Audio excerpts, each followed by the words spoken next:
Good afternoon, everyone. So thank you CV Forum for having me here, and good afternoon to all the esteemed panelists. We are leading to a very interesting discussion today. The topic is electrification in commercial vehicles, which is lesser spoken about. In most of the forums, you actually hear about two-wheelers, passenger vehicles being electrified.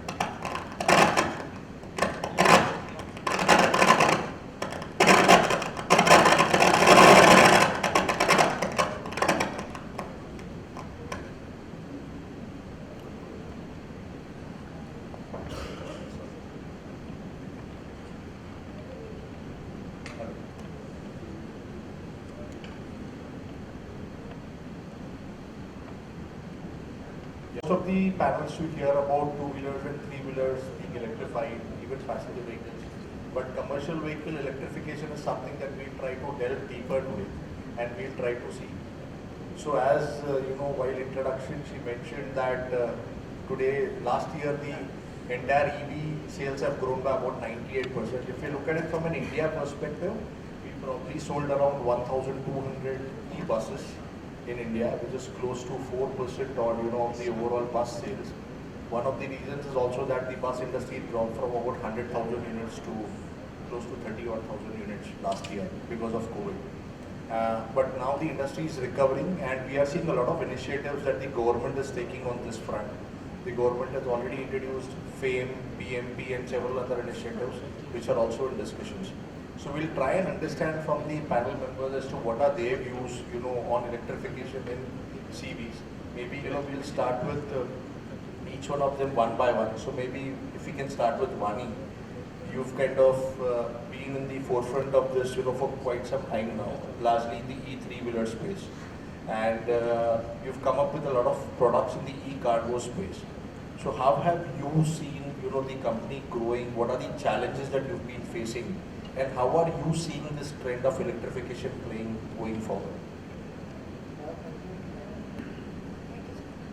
Thank you so much, Hemant. So yes, I think Euler Motors has been around since 2018, where we put our first vehicle on road in Delhi NCR. Today, we've definitely evolved the vehicle basis the feedback from customers, from industry, as per their requirements. And we launched Euler High Load in October of last year. We've seen a tremendous amount of improvement in the general education of the industry, the customers, the know-how. I think rising fuel prices cannot be missed out here, because that has definitely pushed, specifically when we talk about three-wheeler cargo vehicle, the end customer is a daily wage earner. So it's definitely pushed him to think about new fuel alternatives which are available in the industry. One of the biggest empowerer of electric vehicles would definitely be the TCO. The total cost of ownership making sense in cargo vehicles, because they understand business so well. The fact that the fuel, even though there's a higher upfront cost, but the operation cost, the OPEX is so low, not just in the fuel but also on the maintenance part. So that has definitely helped. I think the government has pushed centrally, as well as every state has taken initiatives to kind of push electric mobility. So we've seen the improvements there as well. On the challenges front, I think I would definitely want to mention vehicle financing. This remains a very grave issue even on date, with the LTV costs still being low and the IRRs being high. Specifically when we talk about retail customers, we should actually encourage the early adopters of electric mobility rather than penalize them with high interest rates. So this is one feedback which I think I would have for the industry and the other experts out there to work upon. If we can make this encouraging, I think there would be no boundary. There used to be a concern about the availability of charging network, but we've seen that improve with the opening up of public charging infra.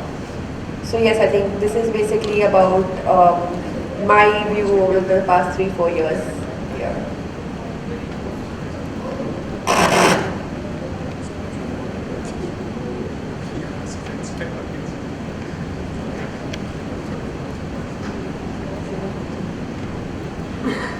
So two things we spoke about. One, we spoke about TCO being positive, which is very very important, and probably one of the reasons why electrification would improve over a period of time. But at the same time, there is a challenge, especially in the three-wheeler space.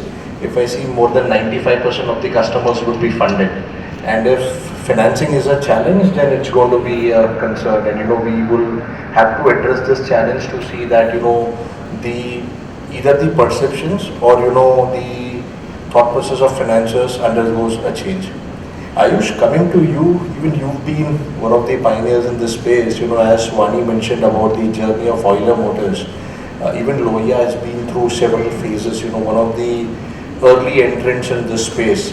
How have you seen this space change? We are also hearing a lot of acceptance from e-com players or e-retail guys who are increasingly wanting to use e-two-wheelers and three-wheelers for last mile distribution, and that has also seen some change or that has led to some benefit flowing in for e-three-wheelers in the recent past.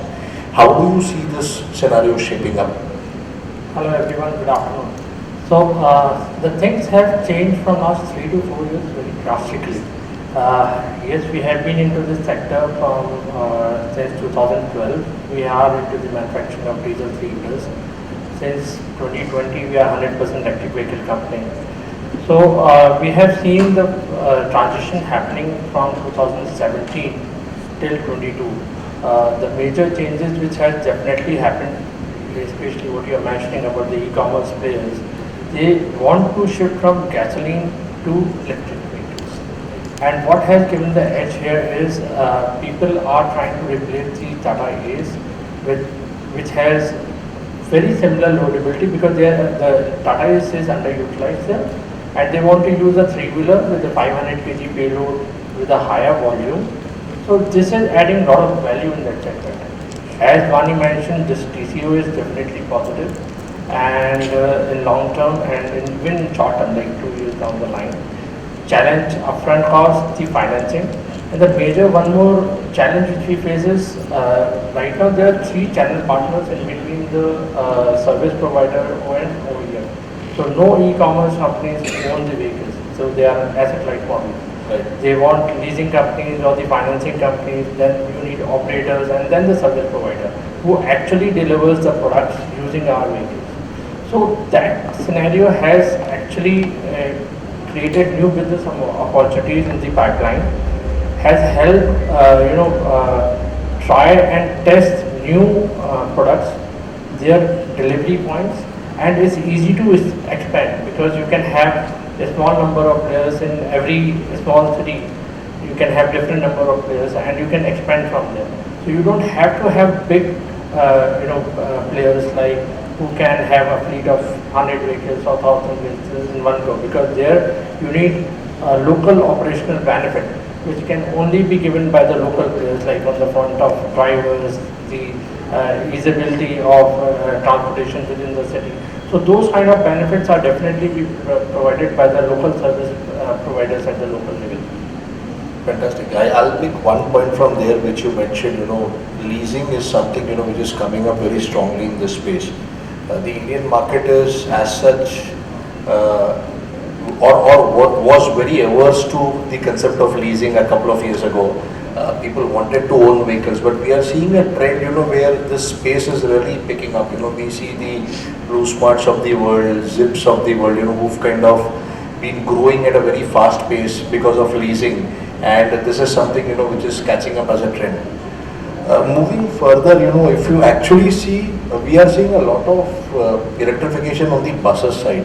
So we have Polash here, Dr. Mehta here, who've got some experience in this space. Where Polash, if I may come to you and ask you that till in fiscal 22, if I see, there were about 1200 vehicles which got registered as e-buses. You have already through with the first tender of 5,000 odd buses through CESL, which is an undertaking of ESL, and has been entrusted with the responsibility of electrification of public transport, if I may have to say so. And you have a very ambitious plan of 50,000 buses to be deployed on road over the next 5 years. So how is it that you are looking at this space, and what are the steps that you are taking to ensure that there is faster proliferation of these vehicles, and what are the kind of roadblocks that you are seeing in the way, which is kind of either not going to allow 50,000 buses being deployed, or which could act as roadblocks? Thanks, Ajay. Good afternoon, everybody. So we are, the newest member in this ecosystem, right? Not more than a year old, but we have a small success story to share, and we had created some disruption. We have created some milestones, which, from the government's point of view, is very essential, right? So we'd like to talk about it. I will take 2 minutes to introduce our program that we have run. So this shows that the government can create certain, disruption in the market, and specifically in the electric bus market, which was not picking up lately. Although there was a lot of money with the government as subsidy under the FAME, but that was not getting utilized. So specifically, 2 things that we brought on the table is, one is aggregation and other is standardization. So these 2 aspects helped us, pulling out a fantastic tender under the Grand Challenge name, and this brought in the prices that were unheard of till now, right? So with this, we have solved few pain points in the market where private entities not looking forward to collaborate with a state transport undertaking, which are financially led, most of them are. So here is a government company who is acting as an aggregator, who is bringing certain payment security mechanisms, some assurance on the table, so that we can create that ecosystem where the dots can be connected, and we can roll out this in a very quick manner. So a year ago, this mandate was given to us essentially to aggregate the demand from 9 cities, and these 9 cities will be acting as the lighthouse cities for others to follow. And close to around 2,000 crore of rupees of money was offered to us, which had to be brought into a GCC model where these STUs can come forward and put their demand. So close to 5,500 buses is what we have offered. Most of the renowned OEMs have participated, and the prices that has come up has encouraged to go ahead with the second phase of deployment. So the idea is to bring more and more electric buses, to have this with the STUs to make certain financial models which will be viable for the STUs to adopt as well. So the idea is to roll out 50,000 buses in the next 5 years.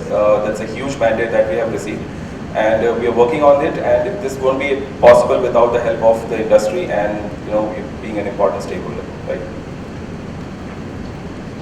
So now coming to you, Ram, basis what Pulash mentioned, you've got a first-hand experience of operating these buses in UP.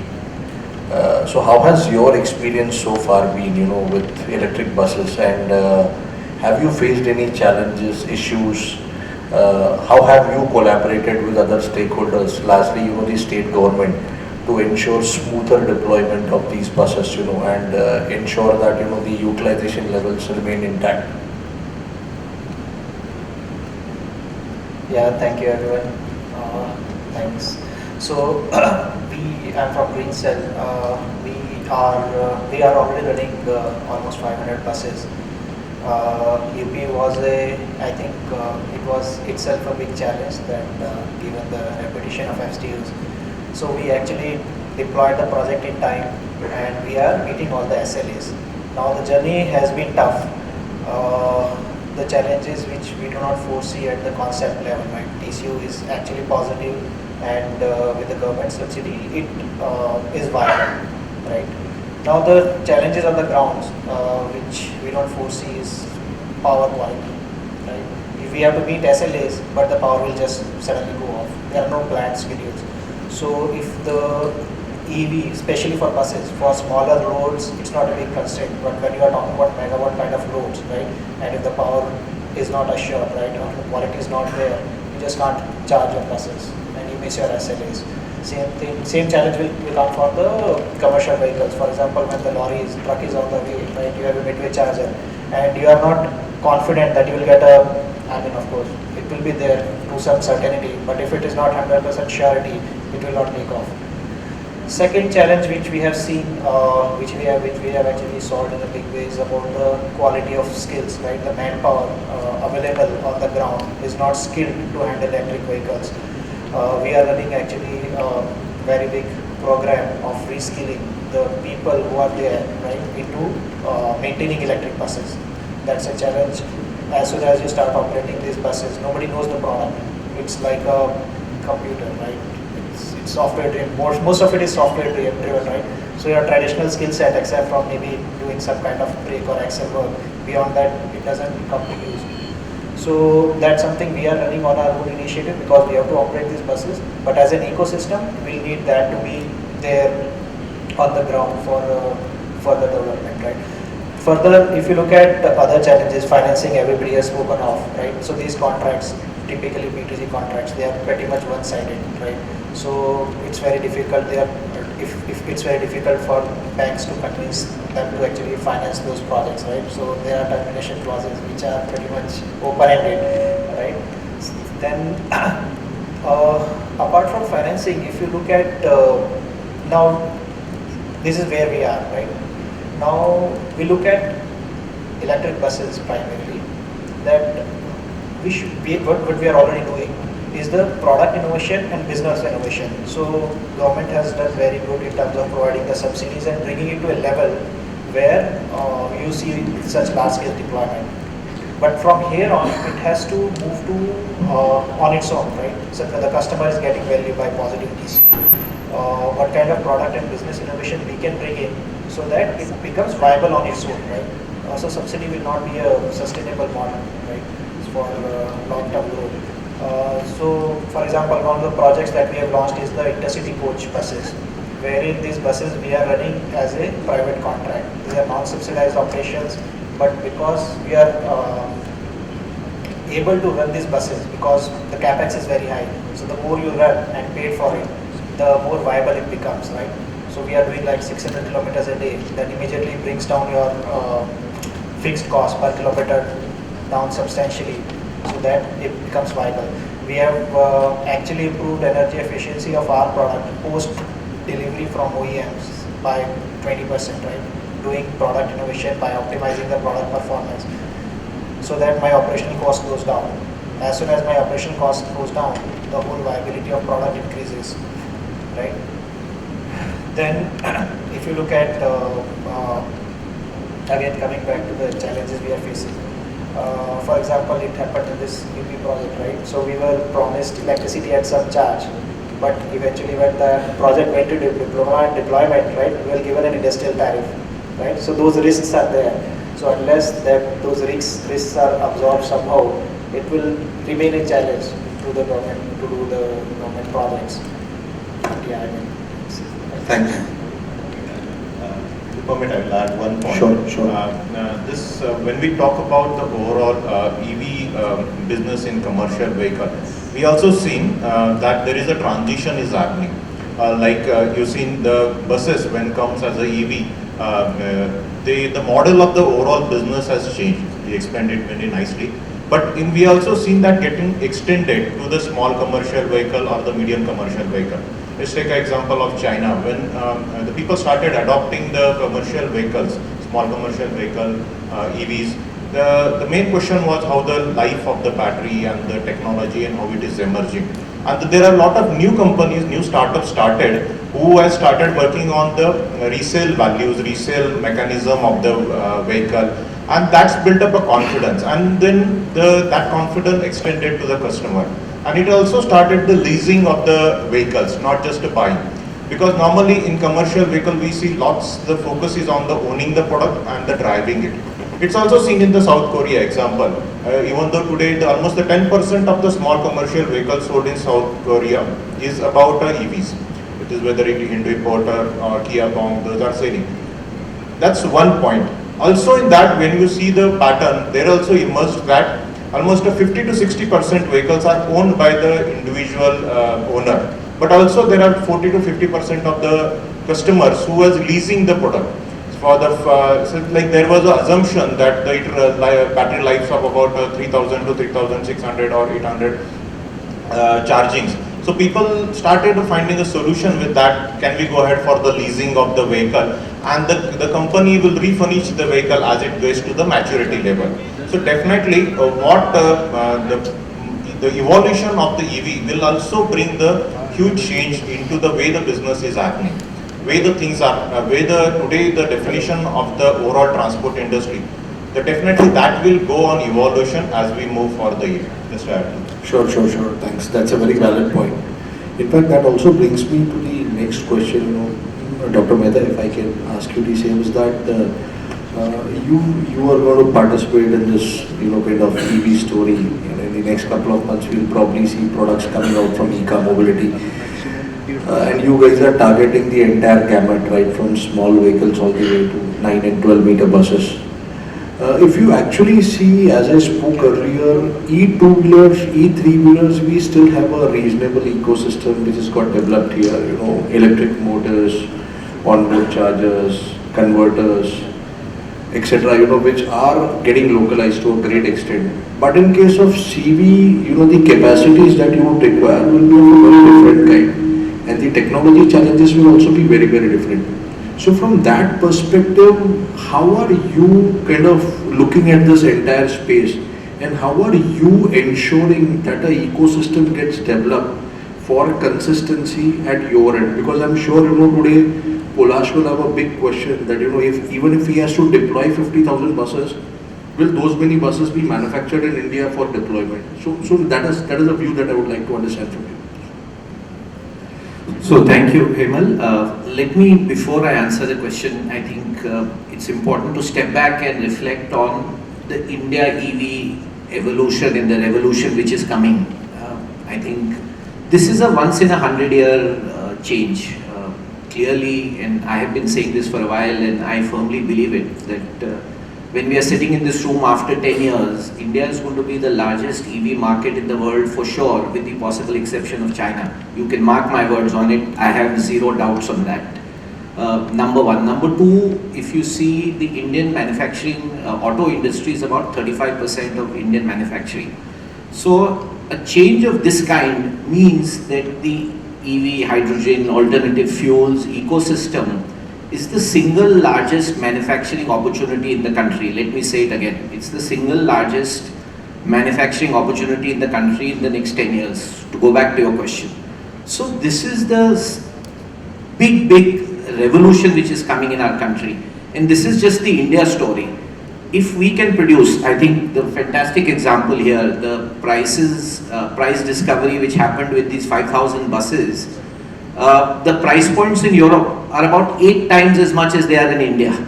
So an electric bus, for all the talk of EVs in Europe, do you know how many buses they sell? 3,000 buses a year, EV buses. So this year, if this tender goes through, we will already be the second largest EV bus market in the world. So it's not tomorrow, it's not day after, it's today. Now, when you look at a transition of this size, I think India has the possibility not just to make for India, but to make for the world.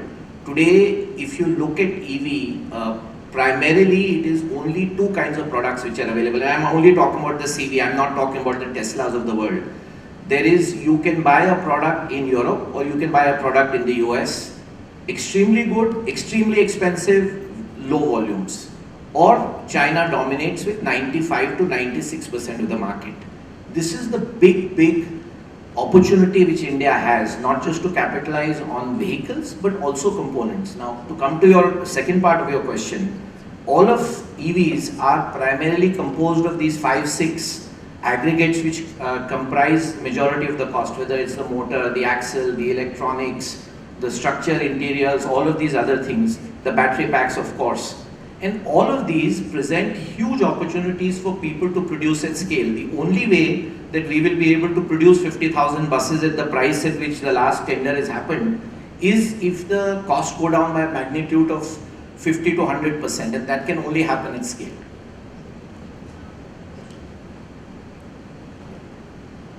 So you are also in a way developing the ecosystem, or you are currently working on a model which is largely import based, assembling here and then slowly gradually wanting to develop the ecosystem? Because that's something which is a challenge at this point of time, and it's more like, as you rightly mentioned, you strongly believe in this story.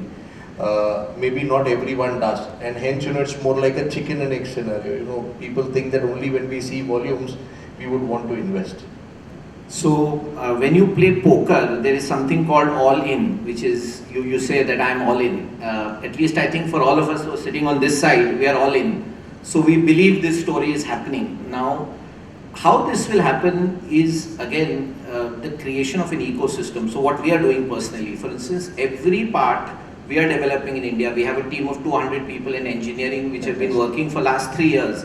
Products don't come overnight. There is thousands of parts to be developed, tested, validated, and I think India will do great disservice if we end up just becoming a China import story. We cannot do that. There is nothing against China. They have good products, but the fact is we have to develop our own ecosystem. So our attempt is to develop parts in India, develop local suppliers. We even have an incubator that we support. We support almost 30 EV startups. And many of these will produce the kind of products that we need. So for instance, software in an EV is really the heart of the vehicle. Now most of these things can be today done by a startup which in a prior environment only an OEM could do. So there are many opportunities for new ecosystem players which could never be the important thing, because again the one important thing we have to understand is the old world is over. What used to be the benefits of an OEM are gone. What was the strength of an OEM? Engines, and again commercial vehicles, engine, gearbox, transmission, TCO comes from that. All that doesn't matter in the EV space. The TCO comes from different characteristics. So you are going to see a combination of new players and the old players who adapt. Both will survive. Sure. I know it's getting too much intense with Mr. Mehta, but one more follow-up question is that you guys have also been selected for this auto PLI scheme, and that is another thing that the government of India has pushed aggressively to ensure that localization levels are met and we achieve a respectable scale, to ensure that costs come down. We done some analysis and we felt that there is going to be at least a 8 to 12% savings in terms of cost, when this auto PLI scheme goes live, maybe about 2 years from now. So how is that helping? Is that also in a way pushing you guys to ensure that you localize faster, your time to market reduces, your dependence on localization reduce, on imports reduce, and you in true spirit become more Atmanirbhar in a way? So completely, again, it was a fantastic scheme of the government. We were privileged to be one of the companies which qualified for both the auto OEM and the component scheme. And I have to tell you this story, that there is always a lot of talk about ease of doing business in India. I didn't go to Delhi even once. The application was made online, the whole process happened online. I go to Delhi many times for other government issues, but this was one thing where I didn't go to a single government office or meet a single person. The process was handled completely seamlessly online, so which is a fantastic testament to how our country is changing. Number two, we have made a commitment as a company to invest 2,000 crores over the next 5 years on electric mobility. Now, this can only happen if we invest in the ecosystem. So again, many people will do this, and I think this is how India will benefit. It's not our company, many companies will do that, and I think together the ecosystems will get created, because many things can be shared, many things can be done in a common manner. This is not about competition anymore, it's about growing the Indian market for EVs. I think that's more important. Yogesh, sorry to keep you waiting for long. So, coming to a question for you, you've largely been on the product development side. You also spoke about, vehicles or e-commercial vehicles being there in markets like say South Korea, where there are reasonable numbers. Recently, we saw Tata come up with a Tata Ace Electric. Even you guys have a e-Supro van. We are slowly, gradually starting to see traction in this space. So how are you seeing this entire small commercial vehicle cargo or the light commercial vehicle cargo space evolving over a period of time? Because we've actually seen diesel, then we've seen CNG, which has taken a good share. Post BS6 coming in, we've also seen petrol.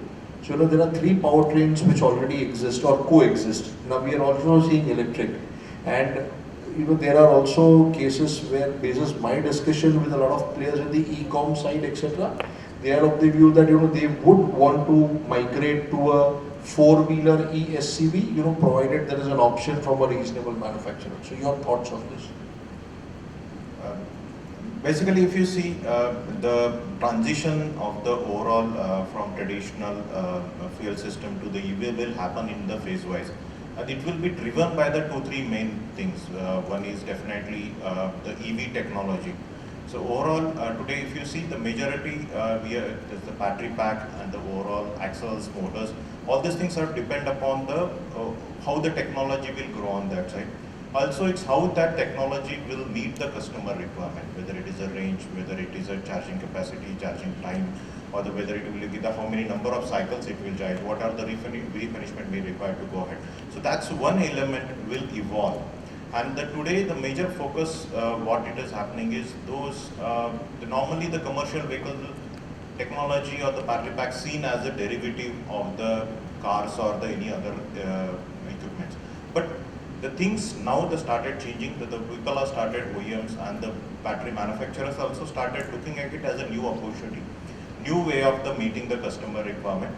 So definitely the specific research has started forming for the overall the parts and the battery packs required for the commercial vehicle, because it's not exactly the same what it is required for the car.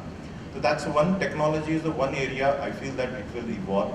And as we evolve, it will start with the for the small commercial first, and then it will evolve to the point-to-point loading like transport. It will be like LCV, ICVs or the MCVs as we move forward.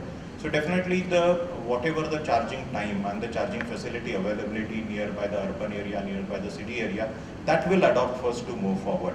And this may be started with the derivative technology, as I think for the buses also it started with or any other application it started with the derivative from the derivative, and then it will be customized for the overall the commercial vehicle part of it. Second, definitely the ecosystem, as we said, that whether it is a charging facility, whether it is the business model what we run.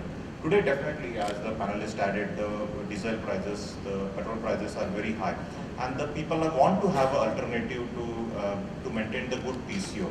That will bring the traction. It will be, the people will initiate to start with the thinking of that, and people will adopt it. But the long term, the ecosystem has to be get adopted to the EV, the charging facilities, the overall the business model, and how the customer will operate it and how the point-to-point loading will happen.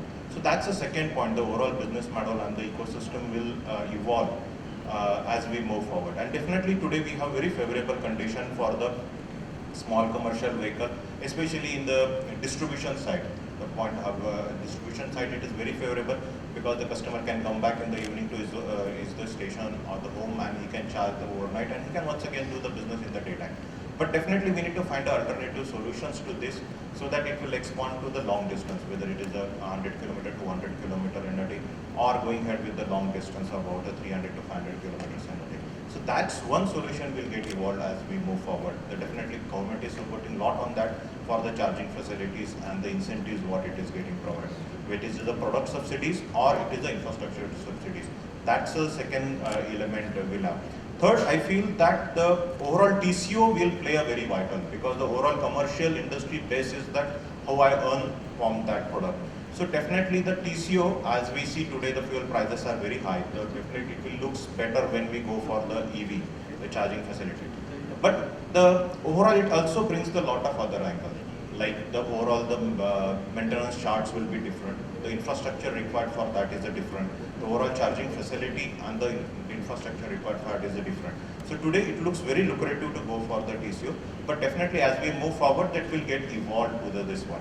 So definitely the fourth element is the in the ecosystem is the business drivers and the overall education of the driver, the ecosystem maturity to the overall bringing it to the EV. So today there is a huge ecosystem available for IC engine. If anything breakage or any issue happens, there is a supporting agency to do that. But for EV, I think that one element will evolve. And that's one area we need to work it out as a OEMs and the overall government industry to how to develop the people for the as a community of the drivers or the vehicle owners, also from the technician and the who is taking care of the overall the vehicle. So I think these are the 3-4 elements will drive the overall thing. Also, the most important point I will add is today the regulation on EV for the overall commercial vehicles is emerging, or maybe it is derived from the lot of other passenger vehicles.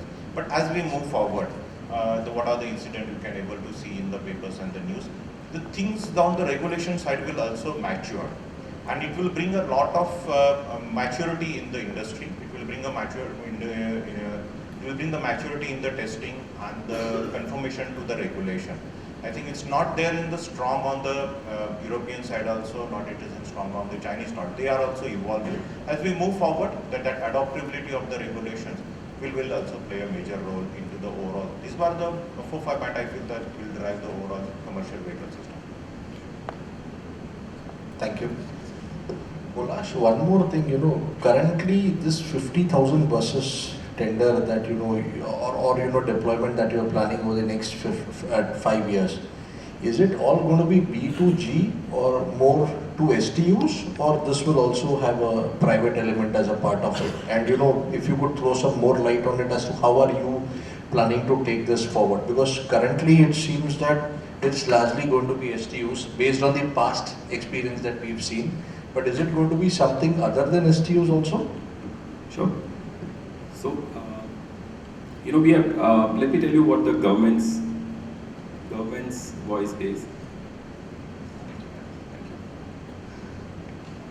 So we are talking big numbers, 5,000, 50,000, where exactly the supplies are, right? But we are confident enough that the industry will be able to deliver. It's all about bringing certain amount of confidence, especially in the contracts. Second, giving them a steady pipeline, and initially supporting them with certain subsidies, right? So everybody knows the 1980s, the past 3 decades of stories where the industry has delivered. So the entire effort is to bring confidence, bring a certain amount of stability in what the industry is expecting. So that's one. Second, 50,000 is a big number, right? The STUs, although we are doing number crunching, we have found out that in the top 25 STUs there are 32,000 buses that needs to be scrapped immediately. So that's the underlying demand that is already there. But we are also mindful about the quality of those demands, whether they will be the STUs who will be participating will have that kind of paying capacity or not. So all those things will depend on that.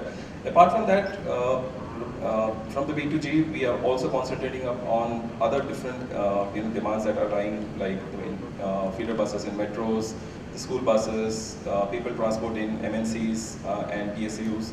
The defense is also a big sector where these buses will be deployed. So all those things are being explored. We are exploring the demand, and through this contract, through this grand challenge, we will like to bring certain amount of credibility in the contracts that will be floated, and it will be an inclusive exercise, and we will be talking a lot with the stakeholders, taking those inputs, and then only we'll be going forward. So that's the plan. Very good to hear that you feel that about 60% of the demand is something that you can already see from STUs. Probably it would depend on the health of the STUs and how aggressive they go on that front. But there are other avenues also that you are looking at apart from STUs. So Ram, if I may come to you, and you guys have been operating vehicles in the B2C space also, in Madhya Pradesh largely. So how has your experience been, on the non-STU side, if you operate vehicles on the B2C space? So if you look at B2C, it's primarily direct to customer. So we are running these buses where people will look at the product, they will look at the quality of service we provide. So B2C segment is our purely customer satisfaction driven kind of business. And what we have observed, in fact, there was a survey which was done, and I think it was in paper yesterday or today. So people are actually finding these buses quieter, smoother, right? And the kind of service we are providing them, it is a distinctive feature. So we have we'll have a cabin host, right, who will actually take care of the customer. We'll have a very planned way of onboarding the customers all the way from the ticket booking to the final, I would say when they leave the vehicle. So we have this wherein we'll arrange for them, of course they'll pay for it, but we'll arrange for them to go from vehicle to their home, right, last mile. In certain cases, when they are traveling from, let's say, their place of travel to our point of start of journey, right, we'll schedule for those pickups also. So overall customer experience is what drives the B2C business, and that is what we are trying to excel at. In terms of product and the challenges we face, as soon as you go to B2C, there is no government subsidy, because as of today, it's been designed purely for STUs. So even if we are doing a public transport, we are not eligible for subsidy. But as I said that we are running these buses more, so we are running typically, as of today, we are doing 600 kilometers per day, but we are looking forward to make it to, let's say, 800 or 1000 kilometers a day. Fantastic. So as soon as I go in that domain, so my financing and capital is more or less taken care of. But if I look at the infrastructure side of challenges, so setting up our own depots, right? But getting the power connection, it's a challenge. I mean, Okay. if you are a private operator and you are looking at that kind of load, right? Getting that power connection is a challenge. Then even if you get that power connection, as of today, there is no separate EV segment. For example, you have a hospital segment, right? So that kind of segment will have a dedicated, focused, I would say, support from government in terms of the kind of outages they experience. Right? We don't get that. There is more focused, I would say, EV side, you would say, priority, right? So the power will just go, and if your vehicle is there, and these are pretty much fast charging buses, right? So if, let's say, my power goes off for 2 hours, my whole schedule is gone for a toss, right? And the customers are pretty much, I would say, it has become, having everything on time has become an expectation now, right? So if you are not running a schedule, then it leaves very poor. Of course, we have made arrangements for spare vehicles and all those things, but this is something that needs to be solved for, right? Then on the product side, I think the whole ecosystem is growing up, right? And we foresee that maybe next 1 or 2 years, right? The thing, for example, today there are no battery manufacturers in India, so we are more or less importing all the key components, right? So supply chain is a big challenge. Given the global disruption in supply chain, the whole logistics cost has gone through the roof, right? If you look at 2 years back and today, your logistics cost like 4 times or 8 times, depending on the scale. So these are challenges, but I see that it's doing well. So customers, and if you look at only the product side experience of the customer, right? So these, because the buses are quieter, lesser vibration, right? So they are happy. In general, they are happy. Sure. But I think Polash, a lot of food for thought, in designing schemes in future, especially for the non-STU part, the kind of challenges. And I'm sure, with you being the nodal or the central part, you would be in a position to tie this up and, iron out a lot of things. In fact, I would add especially for intercity operations, right? So city buses have different dynamics, intercity has different dynamics. And if you look at the way operators operate, so there is a significant portion which comes from your direct ticket sale revenue, right? But there is some portion which comes from your carriage of luggage, right? As of today, that's a grey area, because legally I think it's not allowed as of yet. But if, let's say, government come to an understanding that they can allow that carriage of course in the spare capacity till the gross vehicle weight, right? And following all the EV bill restrictions and all, right? Following all the paperwork that is required to transport, if they allow for extra carriage of cargo, right, that will become a revenue stream for the operators, and it will bring them at par with your diesel buses. I'm sure, the government probably may not have a problem till the time safety of passengers is taken care of. It should be scanned and thoroughly, I would say, all the precautions that are required for, let's say, passenger luggage should be followed. So as Dr. Mehta says, even when I have traveled from Mumbai to Indore using any of these buses, intercity buses, in the boot they'll carry a lot of cargo, which gets delivered to the respective people, from. That's the reality, I mean. But if it gets incorporated, because as a I would say green cell, right, we can't follow that till it is there on the book. So. Right. Coming back to Ayush and Vani, if you actually see CNG has kind of increased substantially over the last couple of years, especially in the three-wheeler space. As per our assessment, we are seeing that in the last 1 year, if I have to analyze, the share of CNG in overall three-wheeler sales has gone as high as 55 to 60%. We are also seeing one of the reasons being that CNG network is also increasing. So you now have more than 3,500 odd CNG stations across India, and the government has a very aggressive plan of kind of deploying 10,000 CNG stations over the next couple of years. Considering this, I'm sure TCO perspective, of course, EVs make sense even today with a running of about 20,000 odd kilometers for a three-wheeler. But CNG is also a very, very viable option, and the acquisition cost per se, delta of a CNG and a ICE vehicle is relatively much lower as compared to a EV. Also, the other point that you had touched upon, with respect to financing, CNG vehicles are not seeing a challenge being financed in comparison to a EV vehicle, especially on the three-wheeler front. So how are you seeing this, kind of competition from CNG, kind of evolving over a period of time? And do you feel that EVs will have a strong say in this space going forward, or you feel that probably EVs would play a second fiddle and CNG would still continue to be dominant, and EVs will still take some more time to mature? So, as far as the CNG vehicles are concerned, if you see the proportion between the passenger and the cargo, you will feel that CNG vehicles are more predominantly used in passenger vehicles with a smaller wheel size and everything. Again, point to point is a major area which is used here. While in cargo, if you see even today, the numbers of either diesel or electric vehicle are substantial enough that which will grow further. We all know that electric vehicle will take some time to reach to a level where they will super succeed IC vehicles. It will have a gestation of 3 to 5 years to super succeed that. Definitely, this technology, whether electric vehicle is concerned or whether CNG is concerned, will move hand in hand up to a certain level. Till the time the technology matures, the consumer, the end consumer start buying on their own. You don't have to push or convince them on that level that this is reaching to a level where you will get the same or similar performance as compared to CNG vehicles or electric vehicles. Also, very well shared during this conference, this meeting also, that the costs of components are has increased in last 3 months, but it will definitely come down over the next 1 or 2 years.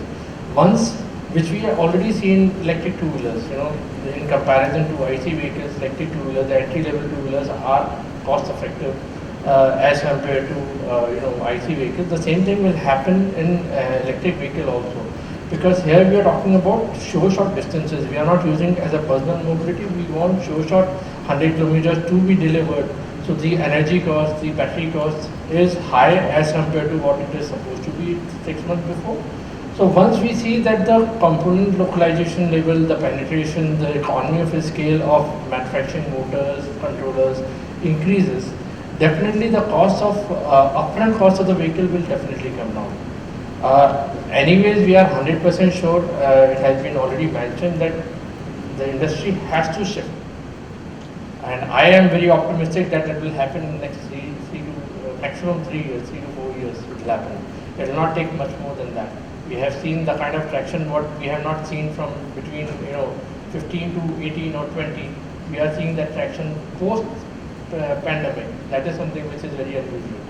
So I have no doubts about it that electric vehicle will take over CNG or IC engines over down the line. Just to add to what Ayush has said, so CNG was introduced much before electric vehicles were, and as a fuel it's much more mature, so hence the network and everything is established and the awareness is there. However, CNG is a dry fuel, so the maintenance cost, the warranties are accordingly, and the maintenance cost is much higher in the second year, so that increases the OPEX. The waiting of we all know the CNG pumps, the lines, Whereas, in at least the Euler solution and the other L5s, you have home charging available at the convenience of the owner.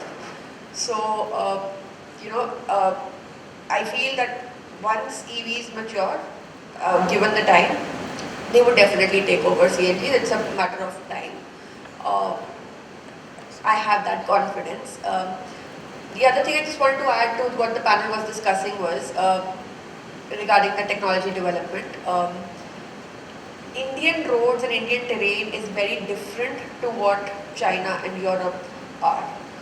So I think the R&D, the technology development for any electric vehicle to succeed in India has to happen in India. It has to be designed in India, made in India, by India. It is only then when electric mobility in India will take up. So that's just an added point to what Yogesh and Dr. Mehta mentioned. Thank you. So one important point emanating out of this is that probably on the passenger side, we will still see CNG continue to be a fairly strong play. But on the cargo side, where you sweat the asset more and more, you will actually see electrification happening at a much faster pace. And that is the reason you are also seeing, as I mentioned earlier, a ACE coming up, a Supro coming up in this space, where for last mile mobility, there is a lot of traction that we are seeing, and hence, more electrification happening in that space. Yes, just to add on the passenger part, the passenger owner of any commercial, like an auto rickshaw, he doesn't know what type of load he's going to get in the day, whether he's going to get a ride today or not. His earning is variable. Whereas in the case of a cargo vehicle, his earning is more or less fixed. If he's buying a vehicle, he knows when he's going to run it. He's either attached it to a shop or an Amazon or a Flipkart. He knows his earning potential. So I think for EVs to make sense in the commercial passenger segment, we will have to wait for the TCOs to further improve and the upfront cost, the diff, to kind of reduce. So that's the upfront was Just to add the point, the most important element for the EV to be successful in the small commercial vehicle or this one will be the downtime. For the overall commercial vehicle industry, downtime, whether it is for the repair, charging, any service, or the battery charging, is the biggest element for the consideration, because that's why whenever the CNG adaptability will continue for some time, because the downtime for the charging of EV, that problem we need to solve it in very systematic way with respect to the infrastructure, with respect to the overall the implementation. Definitely there are technology evolving, like government is very good on the supporting for the battery swapping. Definitely there the fast charging also is there. But this technology need to be evolved and the infrastructure need to be provided. Then only the adaptability for the mass adaptability will start. Today also, if you see the majority case, whatever the organized retailers are there, they are shifting that the first movers to the EV. Definitely the mass will come, the overall volumes will come when the retail people, individual customers will start shifting. And definitely that we need to solve this downtime problem to move it. If I go for the fast charging, definitely the charging cost increases, multiplies it very high way. So that's the one focus area. I think government is also working and OEMs are also working to solve the problem. Yeah, Mr. Mehta, you had. Yeah, I think speaking to what you were talking about, passenger transport, I think a couple of areas which are completely underexplored. I think we forget some things in India often, which is public transport. While there is again so much hype about EV cars, and nothing wrong with that, average car is used 5 to 6% of the time. The rest of the time it's standing in the garage. For 60% or 57% of people in India, the biggest spend that they have in the country on transport is not two-wheelers, is not cars, is buses. So again I repeat that statistic, for a majority of people in India, average of about 60 to 70 rupees that they spend on transport is not spent on two-wheelers, it's spent on public transport.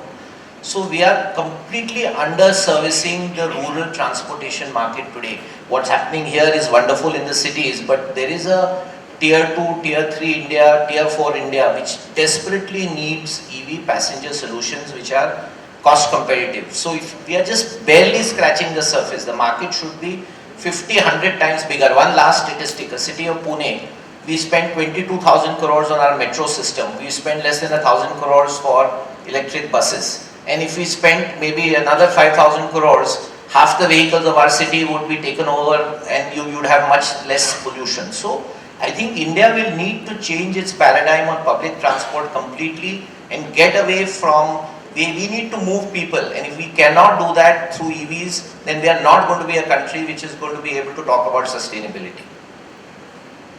Interesting, very interesting. One more point I would like to add there is, if you actually see, I may not want to get into the product specifications or how good or bad it is, but parallel to what you said, if you actually see the way e-rickshaws have grown, because of last mile connectivity, low cost transportation, and as you rightly mentioned, charging in the rural side is not a challenge. You can have your vehicle outside your house, you can charge it, you can charge it at a pole, anywhere for that matter. And that is one success story that we've built, yes, lead acid largely. And that's the reason I said, I may not want to comment on the product, but that's one part, which has proliferated deeply into, absolutely. So that's a case where, which has proliferated deeply into the rural part of the country where, basic needs of transportation are not met. So there, even I feel, the potential is going to be huge, both on the cargo side, also on the passenger side. Maybe initially it may be limited to lower GVWs in case of cargo because of TCO parity, and even on the passenger side. So that is how we'd like to conclude the panel. If there are any questions, we'll be happy to take it up.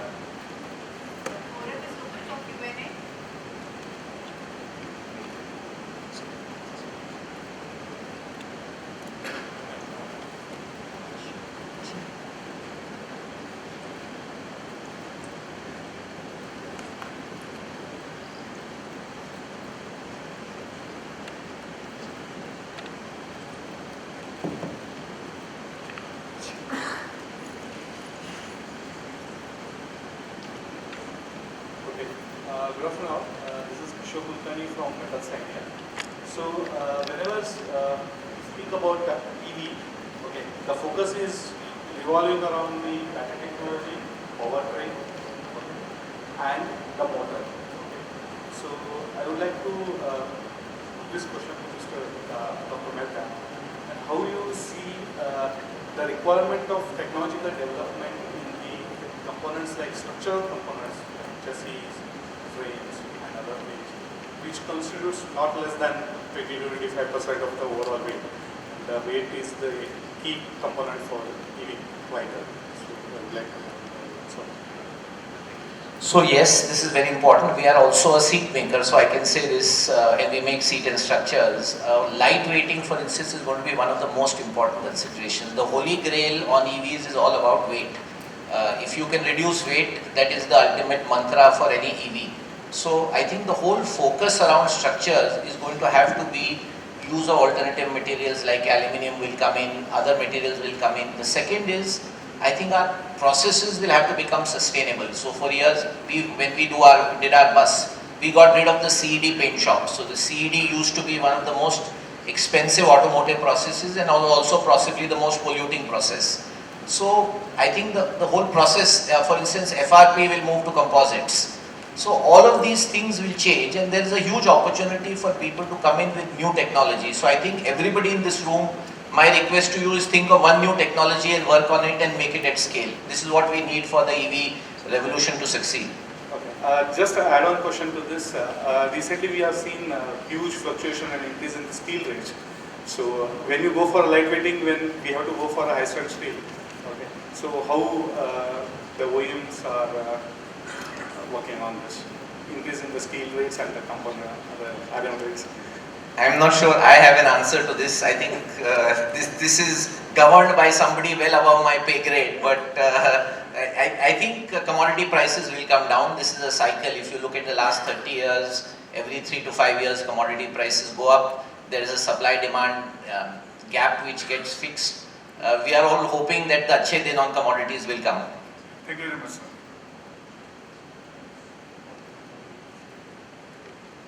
Hello, my name is Satish from Advantage. So, lot of EV is localized, or you are all thinking about making things local. Is there any global ambition, any of you, to make EVs from made in India to go to global? And if that's so, cars are being ignored right now. Only one or two companies, especially we are looking for Mahindra to launch EV cars.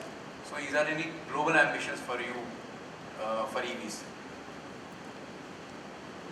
I think we are already the largest two-wheeler manufacturer in the world and largest three-wheeler manufacturer in the world. The intent that the government has to push electrification is also that we become the largest e-three-wheeler and e-two-wheeler manufacturer of the world, and not only built for India but also for global markets. Other good thing that we are seeing today is, as you know, I think Mr. Mehta also or Mr. Arya in the morning touched upon, that we are already on to BS6, so there is literally or virtually no gap between what's happening globally and what's happening in India in terms of emission. So if you see from that perspective, at least with the developed world, we've bridged the gap in terms of emission, and there are a lot of markets which are available to us and which are going to develop over a period of time and which will continue to be our strong markets. So today Africa, LATAM are two large markets, which are a few steps below India in terms of development of technology. As we mature over the next 3 to 4 years, I'm sure those will become huge breeding grounds for Indian EVs to sustain and sell in those markets. I don't know if somebody else has any views on this. Actually, every time whenever you go for any evolution of any overall technology and the adaptability, it consists of 2-3 phases. First is that first when you localize, the local adopt it, it evolve and it meets the customer requirement, overall technology get aligned to the customer needs and this the overall availability of the thing. And then it start going ahead to the global platform. So definitely we are on that path, and as you go for next 2-3 years, the technology will mature, products will get matured, and the government is also supporting whatever the incentives are coming in that every element. It makes it very clear that every battery technology or any excellence motors has to be localized, and those things need to be manufactured in India. So this will support us to cover the first phase where we will be in a good shape to go forward. We will have a good product, good line up for the products and which meets a customer requirement. And definitely that will open up the new global platform to move forward. And this exchange will continue. I think, as we said, what the volume wise and the product wise, we are good to go for the global platform.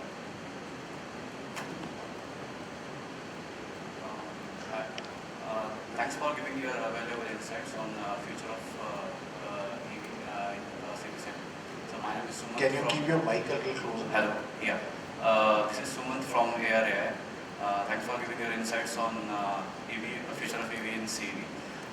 So my question is about what will be the future of electrification when it comes to heavy commercial vehicles, because it also has some considerable contribution in commercial vehicle sector, especially when it comes to vehicles which are being used in construction sites and in mining sites, where we don't have the sufficient infrastructure available, and also the duty cycles are also very demanding when it comes to gradability and other aspects. So what will be its future, or it's going to be a complete alternate fuel driven vehicles in heavy commercial sector? And in addition to this, one more point is about freight efficiency for long haul trucks. So there we need to the time for shipping the consignment, it should be always less, then the freight efficiency will be more. So in that case, again the battery charging issue will come into picture. So if I want to dispatch delivery from Pune to Bangalore in 10 hours, then I should not be spending my few hours in charging the battery for long haul trucks especially.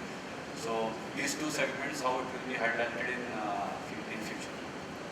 So I'll share my personal view. I feel that LNG has a very strong role to play when it comes to heavy duty vehicles or heavy commercial vehicles for that matter. The government is already working on, kind of developing LNG terminals in the Golden Quadrilateral side, which carries majority of the freight. So long haul movement to a great extent will get addressed. There are about 1,000 LNG pumps or stations which are expected to come up over the next couple of years. So I think from that perspective, I think LNG is going to be one powertrain, which is going to be really sustainable in the HCV side or heavy duty side, at least over the next 6 to 8 years, or maybe at least till 2030. Maybe post that we will see a little bit of hydrogen coming in, once that technology achieves some level of presence across the globe and even in India. It will take some time for that technology to attain maturity, like we are seeing currently in EVs. But I think LNG is going to stay for long, at least in the HCV or the heavy duty space over the next couple of years.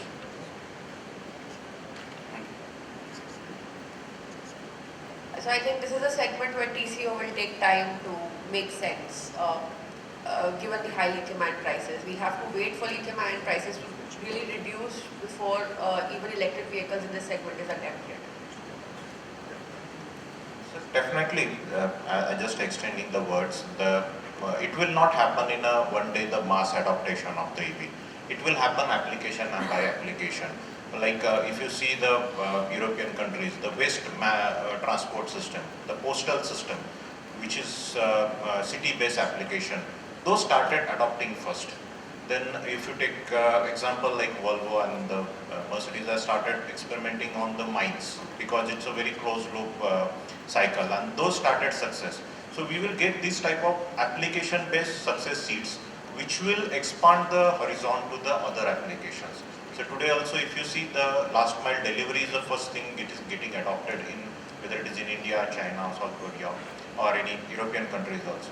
So that will be a seeding for the next growth pattern, because it's if it's like somebody said in before also that it is a chicken and egg story.